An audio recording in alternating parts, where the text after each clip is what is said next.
Childcare providers in the UK are closing at an alarming rate as the cost of living crisis pushes labor and energy costs up.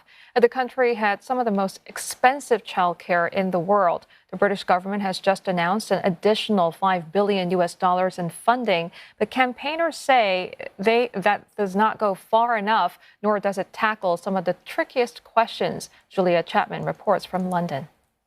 Rock, paper, scissors! Like many British families, the John Smiths use a mix of childcare solutions. When both parents are at work, the grandparents help out. Without them, the couple says, full-time childcare for their son and daughter would be too expensive. We would be paying over £1,000 a month just for her nursery. So that would be like the majority of my salary. It would be absolutely not worth me going back to work because I would be breaking even.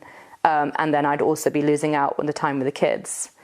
On average, childcare in the UK accounts for 29% of a couple's income. That's the figure after government support. Parents are given 15 hours of subsidised childcare for 3- and 4-year-olds, which goes up to 30 hours if both parents work. The government's new budget is expanding the 15 hours to 2-year-olds from next April and to 9-month-olds from next September. A year later, all eligible children under 5 would get 30 hours. Nurseries are cautious about the changes. They say the funding they get doesn't cover the growing costs of providing the childcare.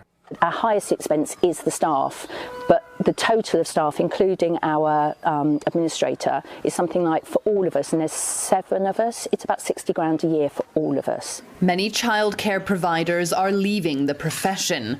As nurseries close, families explore other options like childminders, which can be cheaper.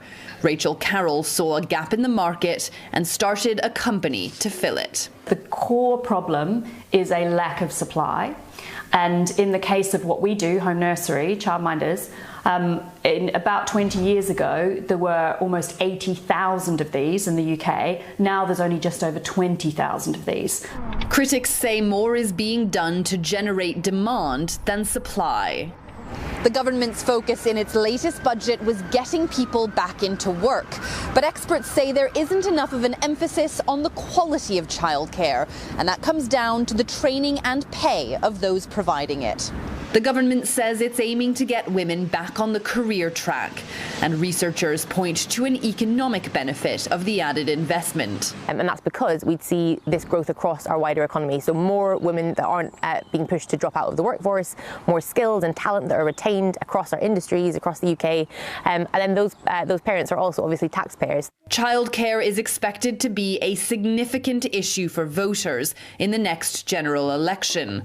The vote will be a major test of whether the government has done enough to piece together the fragmented childcare system to create one coherent picture. Julia Chapman, CNA, London.